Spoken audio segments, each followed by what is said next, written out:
Quite a number of interesting institutions are 60. SSNIT is 60 as well.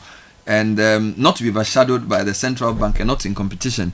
We're very privileged to have the DG of SSNIT, Mr. Kwesi Afreh Biney, who's joining us to talk about some very interesting things they plan to do this season. In fact, this morning, I believe you're meeting some media people. But before that, good morning. Welcome to the show. Bernard, good morning, and good morning to your listeners. Good morning to our cherished pensioners. And good morning to our members, the millions of members and contributors that we work with. Including me, myself. Including yourself. First point, I've paid my SSNIT loan, so I don't owe you. Because the guy was alleging I paid. I paid under a special arrangement where we use some contributions to clear. This was like 10, 15 years ago. So I don't owe SSNIT. So I can free ask you any question. Feel free. Okay. Congrats on your appointment. How long have you been in the job now? Since February 12 this year. Wonderful. So we understand you are meeting some media people across the country. What's the meeting about? It's basically to tell our story. Okay. And we are meeting media men across the entire country. We're doing 3 simultaneous events: one in Accra, one in Kumasi, and one in Tamale. Wonderful. And it's in unison at the same time. The essence is that we see the media as partners in the work that we do. And we see the media as the link between us, the people that we serve, and the general public. So it's a point of engagement, it's a point of picking feedback, it's a point of clarifying issues and selling our value proposition as well. From outside, SSNIT comes in the news a lot, sometimes for good reason, many times for bad reason. What type of organization did you inherit when you looked at, so when you entered SSNIT, what's the state of the organization as we speak? You know, we are a trust, and a very important trust on the hearts of most Ghanaians. The institution remains strong. Okay. Of course, there were challenges, but in there were also brilliant opportunities. And I've met some of the most brilliant people in my working life in this short time. So for me, I inherited positives, I inherited challenges, but importantly, we've worked together, defined a strategy on what the future should look like. Okay. Before I even get to any prepared question, is the scheme viable as we speak? You know, because when it comes to a trust, I think the question is, can it do what it's supposed to do? So if you look at all your investments, all the contributions, would you say SSNIT is in a healthy financial position? What I will say is that we have successfully paid pensions since 1965. In 65, there were only 3 pensioners being paid. Wow. Today, we pay over 257,000 pensioners each month. Good. This year alone, we paid in excess of 5 billion cedis in pensions. Is it sustainable?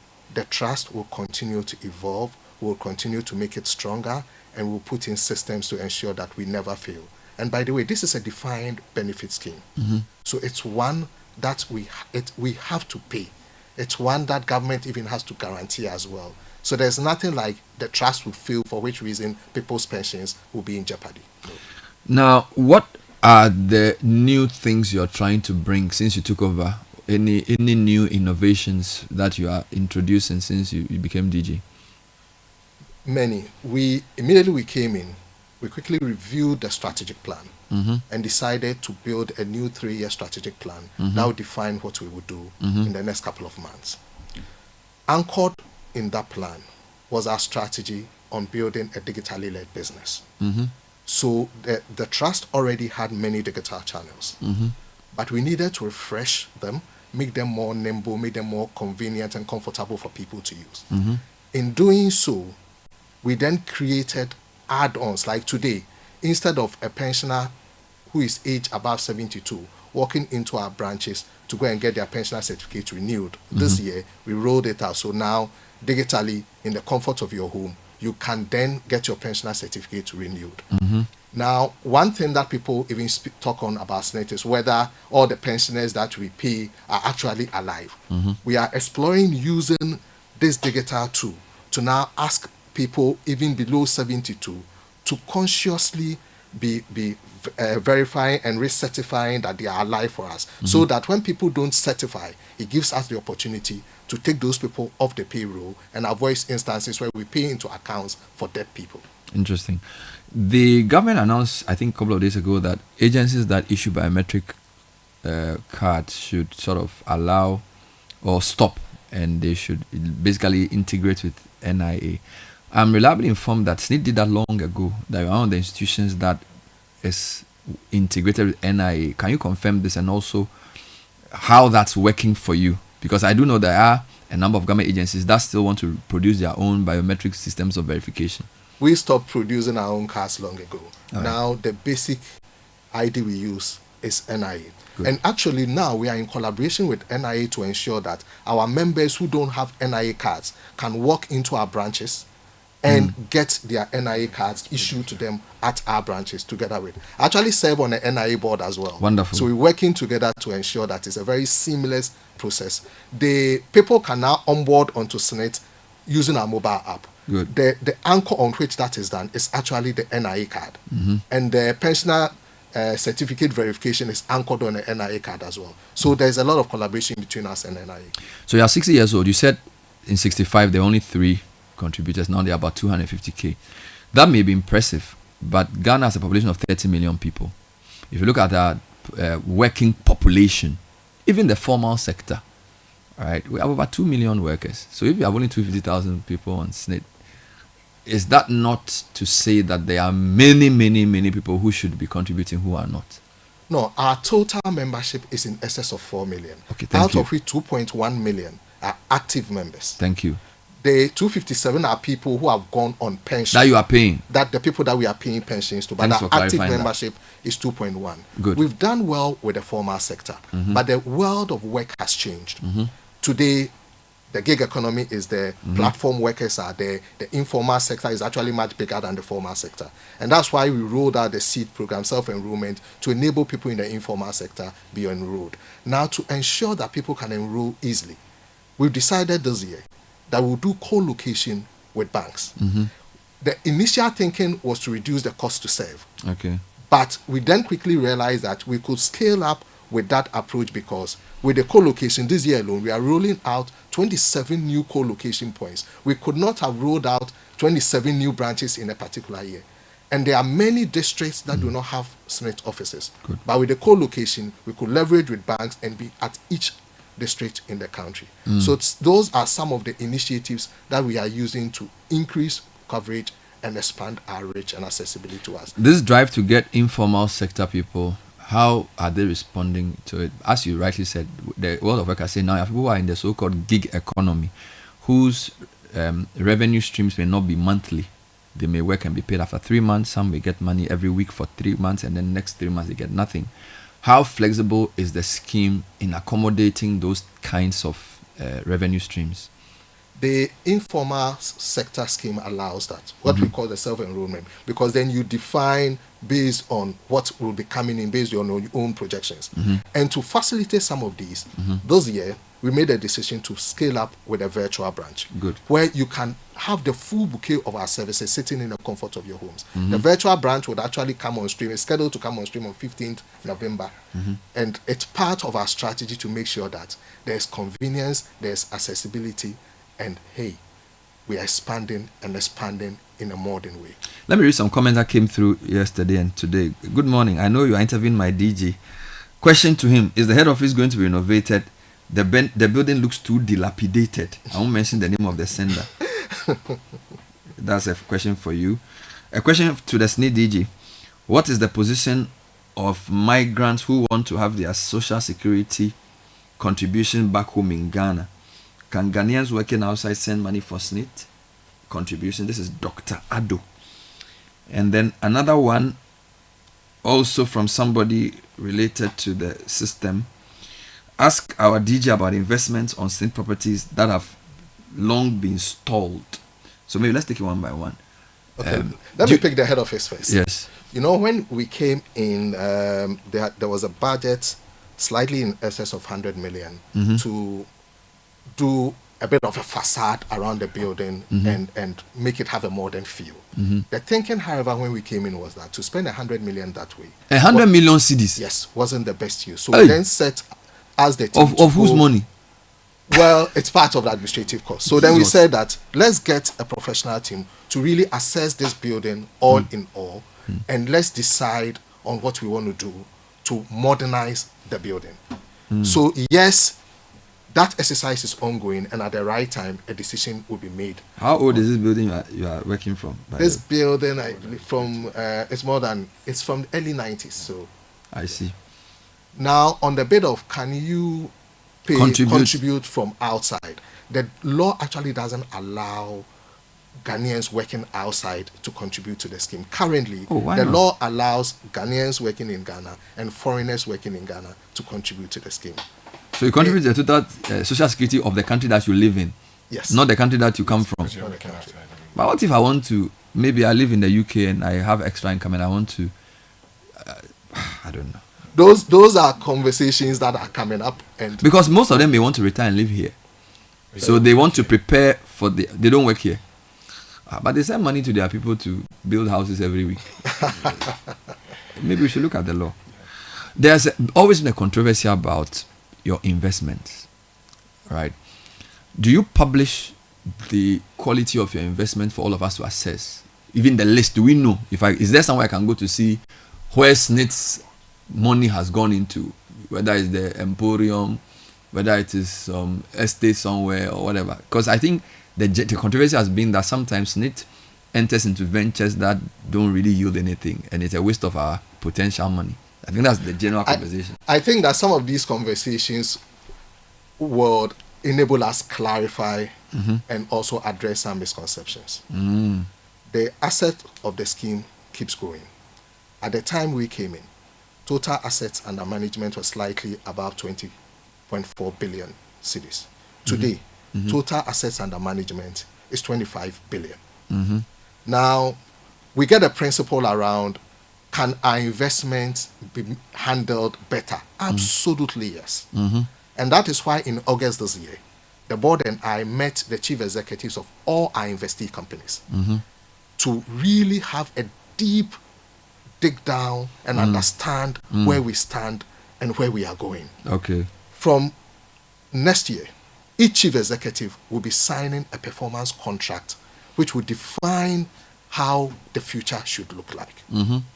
We are the most active institutional investor on the stock exchange. Of the 36 companies on the stock exchange, we have investments in 22 of them. Of the 23 commercial banks in Ghana, we have investments in 8 of them. In fact, our investments in the banking sector is close to 2.5 billion. Okay, so there's a lot that is being done, and a lot of those investments are giving us good money. Would you know that SSNIT is the majority shareholder of Carbank? We have 57% stake in Carbank. Is the bank doing well? The bank is doing well. Last year, their profitability was 247 million. This year, we believe they will do in excess of 400 million. And that benefits we the contributors, because that means you have liquidity to pay if you decide to go for dividend, pay us our entitlements when we retire. Absolutely. I see. Absolutely. And it's not just even in those areas that we've impacted society. Look, we've given more than 2,400 beds to university students through our subsidiary Ghana Hostels. Over 2,400 beds. Our investment in energy, SSNIT Energy, provides 110 megawatts of electricity. This year, a new plant has been installed that would provide another 110 megawatts at Awomaso in Kumasi. And we are exploring adding 330 megawatts combined cycle to our investments in energy. Hospitality has been where a lot of the noise have occurred. But even there, Labadi Beach Hotel is doing well and paying dividends. We just need to remodel the others and ensure that the returns on investments improve. Because that was a big discussion about whether your investment decision needs to be ratified by Parliament or some regulator, because it appears over the years some SSNIT investments have gone bad, as you rightly said, particularly in the hospitality sector. And people feel like SSNIT has become a law unto itself and enters into ventures that may not necessarily benefit the contributors. So is there any recourse to Parliament or anybody, or you are an independent company making independent investments? Because, you know, the public money, there's a lot of emotion attached to it. Agreed. Bernard, agreed. But we are governed by a regulator. MPRA regulates us. Our investment guidelines are actually approved by MPRA. The most updated of our investment guidelines was just approved 2 months ago by MPRA. So we are bound to go and invest within a certain set of rules. Bernard, can you please ask the DG what is his plan for Teshinungwa branch, which is in a very poor state? This one is not me, it's people who are sending it, so you have to answer the question. Teshinungwa branch, Teshinungwa branch definitely is part of those that will be seeking to renovate into next year. All right. A question to SSNIT. Please ask him about the Trivoli Towers, which has been built in a prime area, Sakumono, but has been left to rot and currently being inhabited by squatters. Can it be rented out to recoup some of the investment? I believe it's still salvageable. Akoto from Sakumono. Trivoli was a project. It was a JV project that we did. Currently, the JV partner is seeking to exit, and we are in conversations as to how to handle the exit process. Once that is done, it places us in a situation to make independent decisions on Trivoli. But it's one that we definitely would be making. Could you please shed more light on how SSNIT's 3-tier pension scheme works, especially the benefits and differences between tier 1, tier 2, and tier 3? I'd love to understand how each tier contributes to a worker's pension and what makes them unique. Number 2, what's the advice he will give to workers who are nearing retirement on how to effectively plan and manage their SSNIT benefits to ensure a smooth transition to retirement? David Elikem, this is a whole course outline you are putting out here. The 3-tier team actually came in after Act 766 was passed. Yes. SSNIT only manages tier 1, correct, which is the mandatory scheme. Yes, the corporate trustees manage tier 2, another mandatory scheme, and then corporate trustees manage tier 3, that's which is not voluntary. mandatory. Now for in total, it's 18.5, that is mandatory. 5% goes to the tier 2, 13.5 comes to SSNIT, and even the 13.5 that comes to SSNIT, SSNIT keeps only 11. 2.5 goes to fund NHI. Wonderful. Now, for SSNIT, it's how you qualify, and the pension computations is based on several dynamics. It could be age, where you qualify for pension because you are 80, so you are 60, or you qualify for pension because at 55 you decided to take an early pension. That puts you on the pension pay, but that doesn't pay lump sum. The lump sum is paid by tier 2, unless people with past credit, they will still get some lump sum paid. Now, there are also people who qualify for pension out of invalidity. So when you become permanently incapable of working, we would then, and you're a member, we'll put you on pension. So currently, the youngest pensioner is only 32 years because it's not possible for him to work.